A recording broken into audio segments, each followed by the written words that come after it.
사역을 하며 흔히 겪는 일 중 하나입니다. 청소년부 사역의 꽃은 수련회인 것 같아요.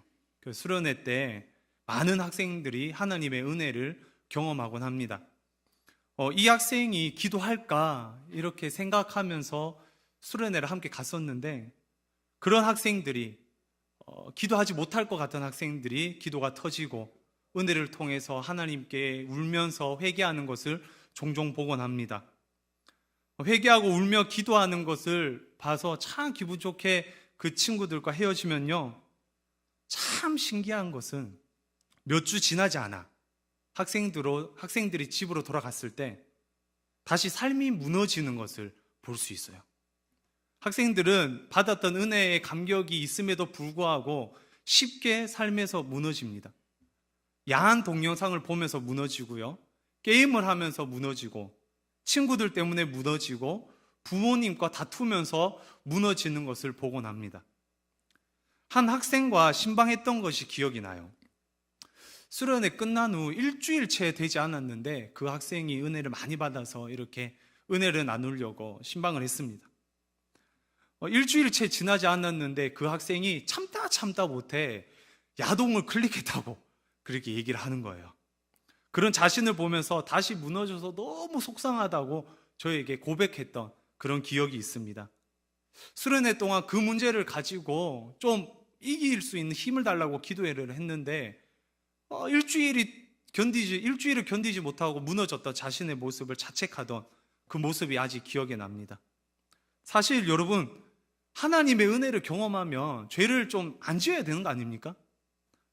저희 모교회 이야기를 잠시 하자면, 제가 중고등부 때 우리 모교회 학생들이 한 60명 정도가 됐어요. 근데 저희 동기가 25명이 됐습니다. 엄청 많은 숫자였죠. 그 25명의 학생들이 항상 수련회 때만 되면 앞에 가서 기도하고 찬양하고, 또 조 나눔을 하면 조 리더를 하고 그랬었어요. 그런데 참 속상한 것은 그 25명의 학생들 중에, 친구들 중에 단 4명만 지금 교회를 다니고 있습니다. 분명히 그 학생들이 함께 찬양팀을 하고, 심지어 찬양팀 리더를 하고, 그리고 둘이 결혼을 한 부부도 있어요. 근데 모든 그 친구들이 다 교회를 떠나고 단 4명만 남아서 하나님을 섬기고 있습니다. 이런 현상을 보면서, 이런 회개를 해도 죄를 짓는, 급기야 하나님을 떠나는 죄를 짓는 현상을 보면서 제가 한 가지 깨닫게 된 사실이 있었어요. 회개해도, 은혜를 경험해도 여전히 학생들은 죄를 짓는다는 것입니다. 그리고 심한 경우 교회를 떠나는 죄를 짓기까지 한다는 거예요. 학생들만 그럴까요, 여러분? 여러분 주위에 이런 사람들이 있진 않습니까? 오늘 본문을 보면요, 이스라엘 백성들 또한 그랬어요. 어떤 사건인지 우리 함께 말씀 속으로 들어가 보도록 합시다. 우리 1절을 눈으로 따라오시면요, 여호와의 사자가 길갈에서부터 복임으로 올라옵니다. 그리고 말을 하는데요, 이스라엘 백성들에게 말을 하는데 하나님께서 하신 언약에 대해서 그렇게 말씀을 하세요. 그 언약이 뭐였죠? 1절 보면 내가 너희를 애굽에서 올라오게 했다. 출애굽한 언약에 대해서 얘기를 하죠. 그리고 두 번째는 내가 너희의 조상들에게 맹세한 땅으로 들어가게 했다. 땅을 주었다는 얘기를 해요. 다시 말해서 출애굽하고 가나안 땅을 주겠다는 언약을 말하고 있죠. 이 언약은요, 은혜였습니다. 은혜가 뭔가요? 하나님께서 그냥 주시는 거예요. 이스라엘의 어떠함에도 불구하고 하나님께서 그냥 선물로 주셨습니다. 은혜 언약은 하나님께서 주시는데, 이 은혜 언약을 누리기 위해서, 뭐라고요? 누리기 위해서, 이 언약을 가지기 위해서가 아니라 이 언약을 잘 누리기 위해서 이스라엘 백성들이 해야 되는 일이 있었어요. 그것이 바로 2절에 나오는데요, 너희는 이 땅의 주민과 언약을 맺지 말고 그들의 제단들을 헐라. 이 땅의 주민들과 언약을 맺지 않고 제단들을 헐어야 했어요. 이 두 가지 약속을 지키면 이스라엘 백성들의 은혜를 누리면서, 이 언약을 누리면서 살아갈 수 있었습니다. 그러나 어떻게 했습니까? 우리가 저번에 한번 살펴봤는데 9지판 반 중에 요단강 서쪽의 땅을 차지한 9지파 반 중에 단 한 지파도 그 말씀에 순종하지 않아요. 모두가 다 가나안 족속들과 함께 살아가기를 결심합니다. 그래서 하나님께서 사자들을 보내셔서 하나님의 속상하고 화난 마음, 이 마음을 전달해요. 그래서 2절 하반절 말씀이죠. 어찌하여 그리하였느냐? 어찌하여 너희가 내 말을 안 듣고 그리하였느냐? 이렇게 말씀을 전하셨습니다. 그리고 벌을 주세요. 3절에서 그 벌이 나오는데요. 내가 그들을 너희 앞에서 쫓아내지 않겠다. 그들이 너희 옆구리에 가시가 될 것이다. 그들의 신들이 너희에게 올무가 될 것이다. 여기에 대해서는 다음번에 자세히 함께 나누고겠고요. 오늘 함께 나누고자 하는 말씀은 4절, 5절이에요. 우리 4절 함께 읽어보도록 할까요? 여호와의 사자가 이스라엘 모든 자손에게 이 말씀을 이르매 백성이 소리를 높여 운지라. 하나님께서 사자를 통해 말씀을 선포하셨습니다. 뭘 선포했다고요? 말씀을 선포했어요. 이 말씀을 들은 이스라엘 백성들이 어떻게 되죠? 소리 높여 운지라. 그리고 5절인데요. 5절도 마저 함께 읽어보도록 하겠습니다. 그러므로 그것을 이름하여 복임이라 하고 그들이 거기서 여호와께 제사를 드렸더라. 그것을 기념하는데 뭐라고 기념합니까? 복임. 복임이라는 뜻은 우는 자들, 통곡하는 자들이라는 말이에요. 그들은 하나님의 말씀을 들었어요. 말씀을 듣고 통곡합니다. 왜 통곡했을까요? 왜 우리가 통곡을 하죠? 죄를 지었으니까. 그죠? 죄를 지었으니까 통곡하는 거예요. 자신이 얼마나 믿음 없이 살았는가에 대해서 직면했던 거예요. 그래서 통곡하게 됩니다. 조상들에게 전해 들었던 하나님의 약속을 지키지 못해서, 이 언약을 누리는 하나님의 약속을 지키지 못해서 통곡하는 거예요. 다시 말해서 하나님 앞에서 죄를 자복하고 회개한 겁니다. 본문을 보면 울고 끝난 것이 아니에요. 마지막에 뭐를 했다고 하죠? 5절에 여호와께 제사를 드렸더라. 제사가 뭔가요? 예배. 그죠? 예배를 드렸더라.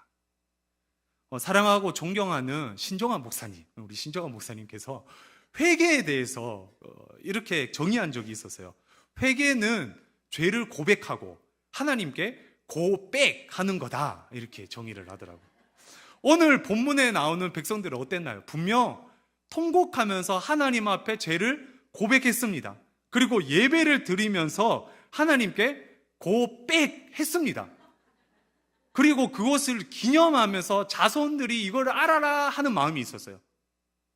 그런데 참 신기한 게 뭔지 아십니까? 여전히 이스라엘 백성들은 여전히 죄를 짓습니다. 무엇을 보면 알 수 있나요? 10절을 한번 보세요. 그 세대의 사람도 다 그 조상들에게서 돌아갔고 그 후에 일어난 다른 세대는 어땠다고요? 여호와를 알지 못하며 여호와께서 이스라엘을 위하여 행하신 일도 알지 못하였더라. 다음 세대들은, 자녀들은 여호와를 알지 못합니다. 하나님께서 어떤 일을 행했는지도 몰라요. 그래서 다음 세대가 아닌 어떤 세대? 다른 세대라고 표현합니다. 하나님을 모르는 다른 세대, 종교가 다른 세대가 돼요. 어떤 말입니까? 복임에서 회개했던 이스라엘 백성, 복임에서 회개했던 이스라엘 백성이지만 그들의 삶을 돌이키거나 정신 차리지 않았어요. 하나님의 말씀을 나 몰라라 합니다. 그리고 하나님을 전하지 않습니다. 이것은 분명히 죄예요. 어쩌면 복임에서의 회개는 허울뿐인 회개처럼 보입니다. 11절을 눈으로 따라와 보세요. 이스라엘 자손이 여호와의 목전에 악을 행했다. 목전이 뭔가요? 여호와의 눈앞에서, 다시 말해서 하나님의 눈앞에서 악을 행했다라는 말이죠. 12절을 함께 볼까요? 하나님 여호와를 버렸다. 다른 신들, 곧 그들의 주위에 있는 백성들의 신들을 따라 그들에게 절하며 여호와를 진노하게 하셨다. 이스라엘 백성에게 더 이상 하나님을 향한 신앙을 찾아볼 수 없습니다. 복임에서 눈물을 흘리며 회개할 때는 언제고, 그것을 기념하며 예배 드릴 때는 언제고, 사사기 유명한 말씀처럼 각기 소견에 옳은 대로 행합니다. 그렇다면 여러분, 복임에서의 회개가 진심이 아니었을까요? 복임에서의 회개가 진심이 아니었나요? 진심이 아니었으면, 만약에 진심이었다면 회개를 해도 죄를 짓는 겁니까?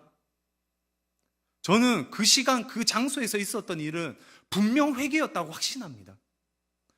구약학자 트렌트 버틀러는 복임에 대해서 이렇게 말하고 있더라고요.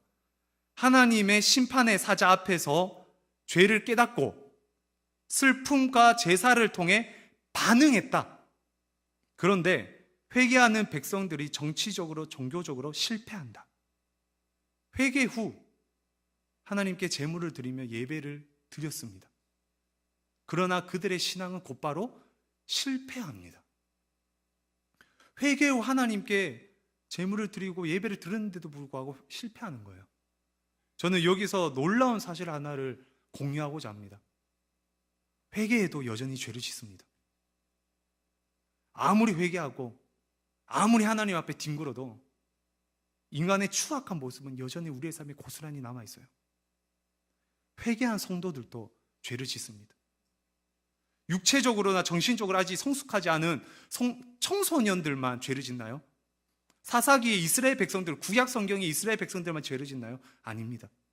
21세기를 살아가는 저와 여러분 같은 예수 믿는 성도도 죄를 지어요. 이런 현상을, 다시 말해서 회개했지만 여전히 죄를 짓는 성도들의 현상을 존 오웬이라는 청교도 신학자는 신자 안에 내재하는 죄라고 표현합니다. 신자 안에 내재하는 죄.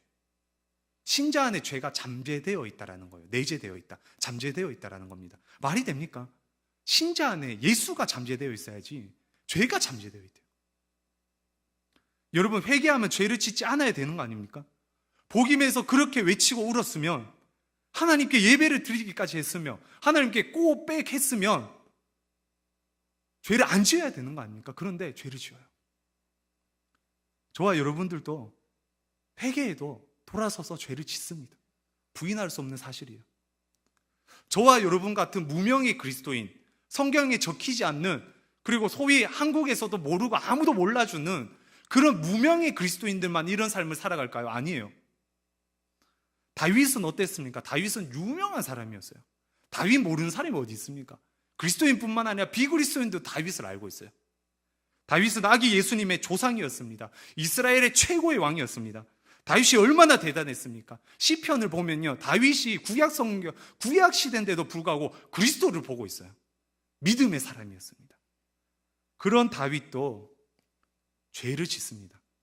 눈앞에 믿음으로 골리앗을 쓰러뜨렸는데 눈앞에 벗고 있는 여인에게 쓰러집니다. 다윗 같은 믿음의 선조도 음란했어요. 믿음의 선조도 죄를 짓습니다. 히스기야 어떤가요, 여러분? 히스기야가 얼마나 대단했습니까? 기도를 했더니 아수르 군대가 다 물러갑니다.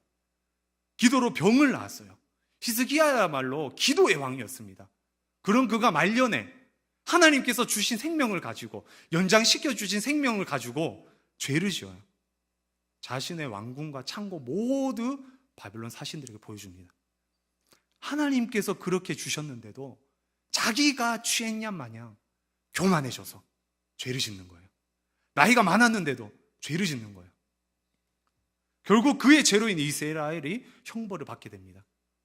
히스기야 같은 믿음의 선조도 교만합니다. 믿음의 선조도 죄를 짓습니다.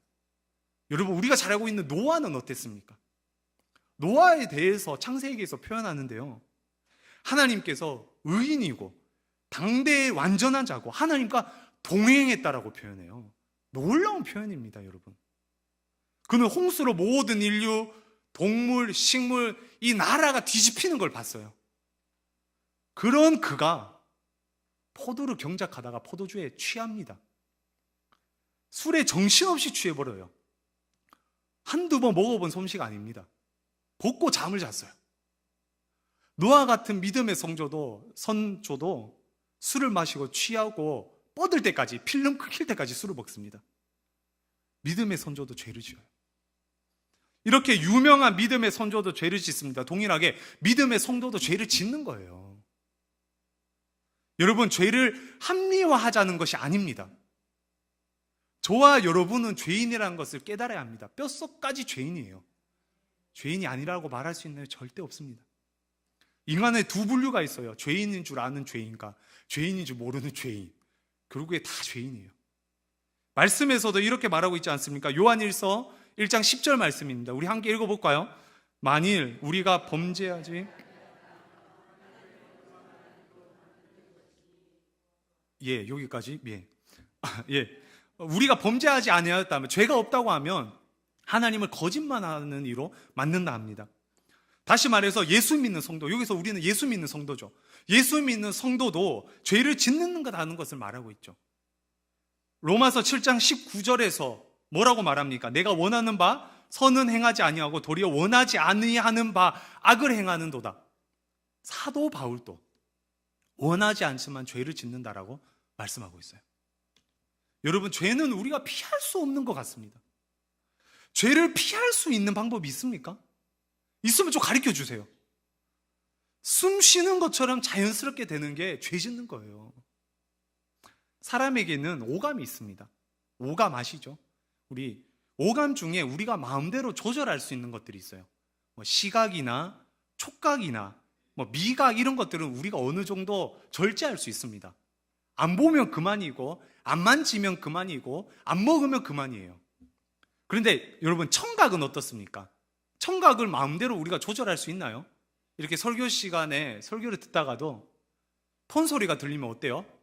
탁 쳐다봅니다. 그죠? 탁 쳐다봐요. 우리의 신경이 그쪽으로 빼앗깁니다. 누구지? 누굴까? 쳐다보게 돼요. 이것과 동일합니다. 죄라는 것은 어쩌면 우리가 마음대로 조절할 수 없는 청각과 같은 거예요. 경상도 사투리로 아무리 마음을 단디 먹어도 죄를 피할 수가 없습니다. 심각한 부분입니다.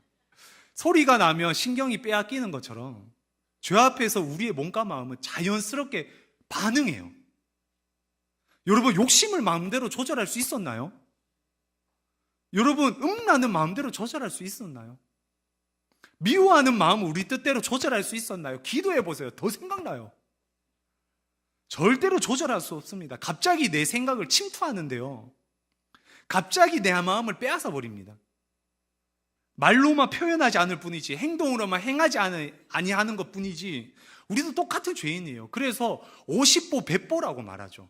거기서 거기라는 거예요. 존 오웬은 신자 안에 내재하는 죄라는 책에서 죄에 대해서 죄는 항구적이다라고 말합니다. 뭐라고요? 죄는 항구적이다. 항구적이라는 말이 뭡니까? 항구적이란 말은요, 변하지 않고 오래 간다라는 거예요. 인간이 죄인이라는 것은 변하지 않습니다. 죄는요, 변하지 않고 오래 갑니다. 회개해도 여전히 죄를 짓는 겁니다. 죄라는 것은 그러는 거예요. 여전히 죄를 짓는다는 것에 동의하십니까? 아멘으로 화답하세요. 여전히 죄를 짓는 것에 동의하십니까? 동의한다면 여러분은 그 죄 때문에 어떻습니까? 죄를 짓고 있다는 것이 사실이라면 그 죄 때문에 어떠세요, 여러분? 궁금해요. 어떠세요? 저는 너무 속상할 때가 많아요. 오늘 새벽에도 회개하라는 말씀하셨는데, 제가 이 설교 준비했는데 담임 목사님 회개하라고 하셔서 또 이게 또 설교 내용이 또 동일하다 마음이 들었는데 너무 속상해요. 죄 때문에 울고 슬퍼하고 회개합니다. 그 다음에 죄를 좀 안 지었으면 좋겠어요. 오늘 말씀처럼 좀 죄를 거부할 수 있었으면 좋겠어요. 근데 또 죄를 짓습니다. 마음대로 안 돼요. 그런 내 자신을 보면 너무 속상해요. 히브리서 12장 1절 말씀에 죄에 대해서 기가 막히게 표현하는 것이 있습니다. 얼매이기 쉬운 죄, 이렇게 설명해요. 얼매이기 쉬운 죄. 저는 이 표현을 보고 너무 놀랐어요. 직격탄을 맞은 듯한 느낌이었어요. 죄를 형상화해서 표현한다면 죄는 얼매이기 쉬운 존재인 것 같아요. 쉬운 성경에는 쉽게 올가맨다, 이렇게 하면 쉽게 올가맨다, 마음대로 행동할 수 없도록 구속하다, 이런 뜻을 가지고 있습니다. 제가 예전에 그 가족들과 함께 뱀을 보러 간 적이 있었어요. 뱀 중에 가장 잘 이렇게 쪼이는 뱀을 만났는데요. 보게 됐는데 굵기가 이렇습니다. 길이가 3m 노란색 뱀이었어요. 그 조련사가 저의 몸을 감게 했는데요. 와, 이게 저의 몸을 쪼우는데 제가 풀지를 못하겠더라고요. 얼마나 세게 쪼우는데 혼자 힘으로 도저히 풀 수 없을 상태가 되었습니다. 얼매이는 죄라고 얘기하는데 이 뱀이 생각났어요. 죄는 순식간에 우리를 휘감아 버립니다. 우리를 쪼이기는데요, 꼼짝달싹 못하게 쪼입니다. 우리는 아무것도 할 수 없이 얼매이게 돼요. 그것이 바로 죄 앞에서 저와 여러분의 모습 아닙니까? 저와 여러분은 이렇게 죄 앞에서 무기력한 존재예요. 죄 앞에 아무 힘도 능력도 없다는 것을 우리는 깨달아야 합니다. 이것을 깨달았을 때, 다시 말해서 쉽게 얽매이는 죄 앞에 무너지는 자신을 발견했을 때 우리는 어떻게 해야 합니까?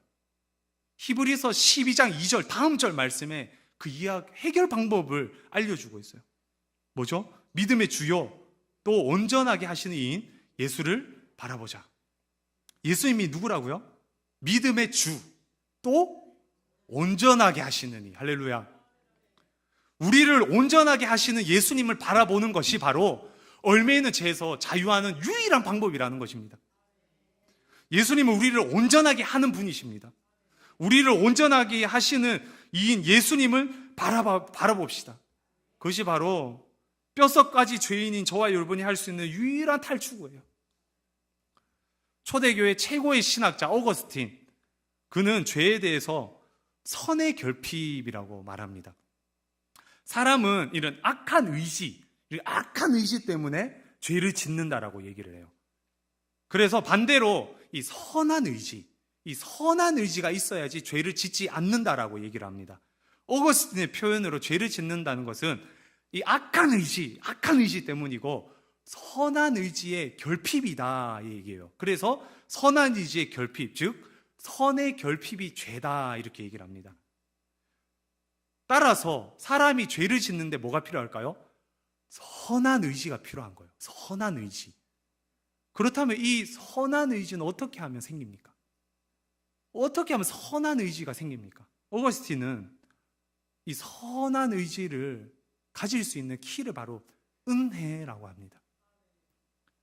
은혜만이 사람들에게 선한 의지를 준다라는 거죠. 그래서 선한 의지의 결핍, 선의 결핍은 바로 은혜의 결핍이다 이렇게 어거스틴은 말합니다. 죄를 짓지 않기 위해서는 은혜가 필요해요. 은혜가 있어야지 선한 의지가 생기고 우리는 죄를 안 지을 수 있습니다. 그렇다면 여기서 은혜가 뭡니까? 은혜가 뭡니까? 우리에게 은혜가 무엇인가요? 바로 예수 그리스도. 오직 예수 그리스도의 십자가가 바로 저와 여러분에게 은혜인 줄 믿습니다. 여전히 우리는 우리의 말과 행동을 통해 죄를 짓습니다. 우리의 생각으로도 죄를 지어요. 은혜. 예수님 앞에, 십자가 앞에 나아갑시다. 그것이 바로 유일한 해결책이에요. 예수님의 공생의 사건 때 있었던 일입니다. 예수님께서 공생의 사역을 하시는데 친구들이 중풍병자를 데리고 와요. 예수님께서 중풍병자를 치료하기 전에 죄를 사하여 주십니다. 작은 자의 안심하라, 내 죄의 사함을 받았느니라. 서기관들이 그것을 보면서 속으로 생각합니다. 예수님이 신성모독을 하는구나. 예수님께서 그 생각을 아시고 그래서 말씀하세요. 마태복음 9장 5절 말씀인데요, 죄사함을 받았느니라 하는 말과 일어나 걸어가라 하는 말 중에 어느 것이 쉽겠느냐? 여러분, 무슨 말이 쉬울까요? 죄사함을 받았느니라 하는 말이 쉽습니까? 일어나 걸어가라 라는 말이 쉽습니까? 죄사함을 받아라 라는 말이 쉽습니다. 왜? 눈에 안 보여요. 이게 되든 안 되든 눈에 안 보이니까 이 말이 쉬운 거예요. 일어나 걸어가라 했는데 안 일어나면 어떡합니까? 큰일 나는 거잖아요. 그래서 죄사함을 받아라는 게 쉬운 거예요. 반대로 말하면 예수님께서 사역을 할 때 기적을 베풀고 메시아인 줄 알고 왕인 줄 알고 사람들이 예수님을 따라가려면 뭘 해야 될까요? 일어나 걸어가라 라는 걸 해야 되는 거예요. 기적을 베풀어야 되는 거예요. 근데 예수님께서는 기적을 베풀기 전에 죄사함을 먼저 합니다. 아무 의미 없어 보이는 죄사함을 먼저 해요. 왜 그렇습니까? 그게 바로 9장 6절 다음 절에 나와요. 함께 읽어볼까요? 그러나 인자가 세상에서 죄를 사하는 권능이 있는 줄을 너희로 알게 하려 하노라 하시고 아멘. 여기까지 읽겠습니다. 인자가 세상에서 죄를 사하는 권능이 있는 줄 너희로 알게 하려 하노라. 예수님에게는 죄 사함의 권능이 있어요. 인간의 가장 큰 문제, 성도들에게도 남아있는 큰 문제, 바로 죄. 이 죄의 문제를 해결해 주시는 분이 바로 예수님이라는 거예요. 우리는 기적을 바랄 때가 많습니다. 이적을 바랄 때가 많아요. 물질적인 축복을 바랄 때도 있고 건강의 기적을 바랄 때도 있어요. 그런데 예수님은 그 전에 죄사함의 기적을 보여주십니다. 의사에 찾아오면 우리의 병에 대한 도움을 받을 수 있습니다. 교사에게 찾아가면 세상의 지식에 대해서 도움을 받을 수 있습니다. 네이버만 클릭해도 세상의 많은 지식들을 공유할 수 있어요. 부자나 사업가에게 가면 노동을 하고 그에 대한 적절한 물질을 받을 수 있겠죠. 하지만 죄사함의 권세는, 죄사함의 권능은 오직 예수님 한 분밖에 없습니다. 그래서 예수님이 필요한 거예요. 여전히 죄를 짓는 저와 여러분이지만 날마다 죄인임을 묵상합시다. 그리고 그 죄를 가지고 예수님 앞에 나아갑시다. 그것이 바로 죄를 해결할 수 있는 유일한 방법입니다. 우리는 날마다 죄인임을 깨달아야 합니다. 그리고 그 죄를 가지고 예수님 앞에 나아가야 합니다. 설교 서두에 말씀드린 그 학생과의 신방, 그러니까 그 야한 동영상을 봤다는 그 학생과의 신방을 이어서 말씀드리면, 그 학생이 죄에서 무너져 실패감을 경험하고 있었어요. 목사님, 어떻게 수련회 때 그렇게 기도를 했는데 또다시 야한 동영상을 봤을까요? 저는 죽일 놈입니다. 성경 말씀 저의 눈을 뽑아야 되겠습니다. 이렇게까지 얘기를 하는 거예요. 그래서 제가 알아듣기 쉽게 얘기하려고 한 가지 비유를 통해 얘기를 했습니다. 물컵에 때가 묻어 있으면 어떻게 해야 할까? 때를 손으로 차차차 긁어내면 절대 때를 지울 수가 없어. 손을 긁어내면 때가 더 눌러붙어서 뗄 수가 없게 돼. 컵에 때가 묻어 있으면 깨끗한 물로 씻으면 돼. 깨끗한 물로 씻고 또 다시 더러워지면 또 씻고 또 다시 더러워지면 또 씻고 이렇게 하면 돼. 마찬가지 아닙니까? 죄를 지으면 회개하고, 죄를 지으면 회개하고 말씀 보고, 또 죄를 지으면 회개하고 말씀 보고 사랑하고 섬기고, 또 야동을 보며 또 회개하고, 또 부모님 말씀 안 들으면 또 말씀 보고 선한 일을 조금 더 해보고, 이렇게 하다 보면 죄가 나를 지배하는 것이 아니라 예수님이 너를 지배하고 있을 거야. 이렇게 얘기해 줬던 기억이 있습니다. 감사하게 그 학생은 지금 청년국을 열심히 나오고 있습니다. 우리는 여전히 죄를 지어요. 우리는 우리가 얼마나 죄인인지 직면해야 합니다. 혹시 죄가 없다고 생각하면 교만이 나에게 죄구나라고 생각하시면 돼요. 말과 행동으로 짓는 죄뿐만 아니라 사소한 생각으로 짓는 죄, 교만, 미움, 시기, 욕심, 저와 여러분 날마다 죄에 직면해야 합니다. 그리고 그 죄를 가지고 예수님께 나아가야 합니다. 예수님을 바라보고 예수님께 나아간다는 말이 어떤 말일까요? 이것은 날마다 말씀을 보고 기도하고 사랑하고 섬기는 것을 말합니다.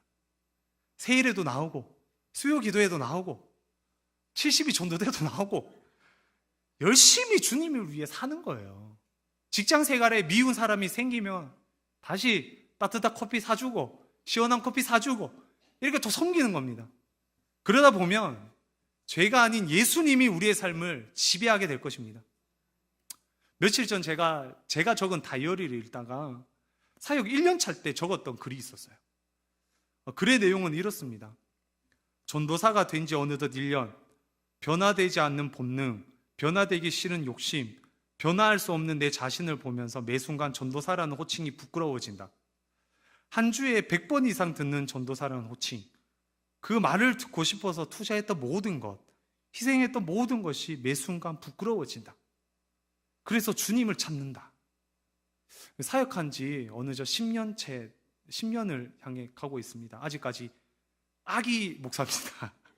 근데 여전히 사역 1년 차 때 있던 그 고민을 하고 있어요.